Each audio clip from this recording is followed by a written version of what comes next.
زما عزتمندو محترمو مسلمانانو، نن سبا داسې دور دی فرفتن زمانه ده، د ګناهونو او د فتنو زمانه ده. په دې کې انسان د ګناهونو نه هغه نشي بچ کېدی. نو دې وجې نه زما محترمو مسلمانانو، مونږ ته خو دا یقیني پته ده چې مونږ ټول ګناهګار یو، مونږ خطاکار یو، مونږ سیاکار یو.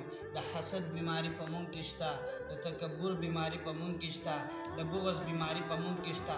دا ټول ګناهونه په مونږ کې شته. زمونږ ژبه غلط استعمالیږي، زمونږ خپې چې کوم دی هغه غلط استعمالیږي. خو زما عزتمندو محترمو، په ګناهګارانو کې د ټولو نه بدترین بهترین ګناهګار هغه کس دی چې هغه په دې خپلو ګناهونو باندې خفی.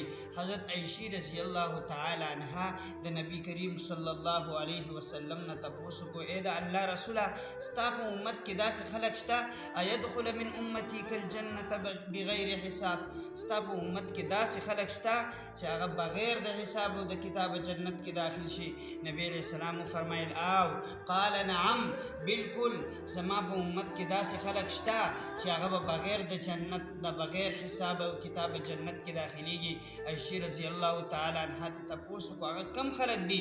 نبی علیہ السلام فرمایل من ذکر ذنوبه وابکا، کم خلک چې خپل ګناهونه یادوي او په هغه ګناهونو باندې جاړي، دا به بغیر د حساب او کتاب جنت ته داخليږي. نو مونږ له پکار دی زما محترمو چې مونږ په خپلو ګناهونو باندې خفه کیږو، مونږ په خپلو ګناهونو باندې جاړو او په د خپلو ګناهونو د خپل رب نه معافي غواړو.